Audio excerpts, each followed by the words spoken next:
Essex, a helping hand with your land.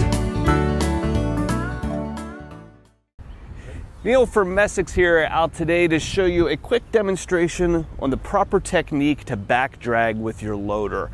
I've frequently seen guys doing this wrong, and if you don't approach your pile and back drag in the right way, you can do some quick damage to your loader. So I'm going to walk you through that here today. The thing that you want to be mindful of when back dragging, or really using any implement that has hydraulic cylinders on it, is that as a hydraulic cylinder extends, it becomes weaker, right? As that rod comes further out of the cylinder, it doesn't have the support of the rest of the cylinder structure. And if it's tweaked in a weird way, it's not all that difficult actually to bend a rod on a hydraulic cylinder. Where guys get in trouble when back dragging is when they approach their pile, they're often going and rolling their bucket too far out and extending these cylinders way far out, which then makes them weak, right? And then when backing over top of that pile and dragging it backwards, if you catch a rock or a stump or something you didn't expect there underground, you can throw a lot of torsion and a lot of force back up into your loader cylinders while they're sitting at their weakest point. So this is my simulated pile of back drag dirt here, right? So when I go and approach this, what a lot of guys would often do would be to roll this bucket way out and nearly flatten the underside of the bucket here that they're going to use to approach the pile. And you can see when I do that, and I take that bucket the whole way around, I've extended those cylinders far, far out.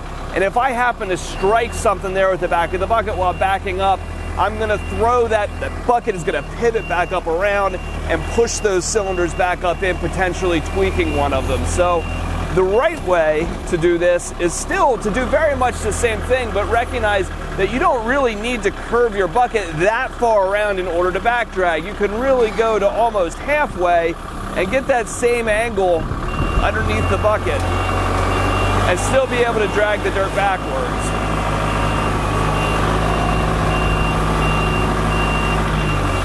So you can see there, I did a nice smooth back drag with a nice shallow angle on my bucket instead of really cranking the thing that far around.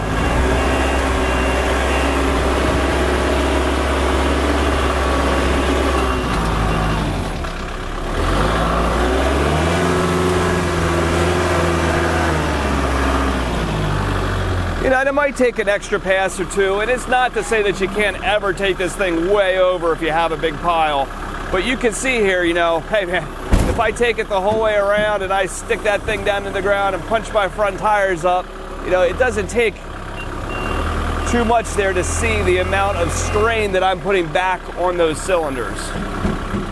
So that's just a short back dragging demonstration, and in summary, the thing to keep in mind is just use the smallest rollback angle you need in order to pull that pile backwards. And if you can avoid it, don't extend these cylinders so far out that you put them into a place where you can do damage to them when you're backing up. So if you looking for a piece of equipment and we can help, or you've bent your rollback cylinders and we can sell you some new ones, give us a call at Essex. We're available at 800-222-3373 or online at Essex.com.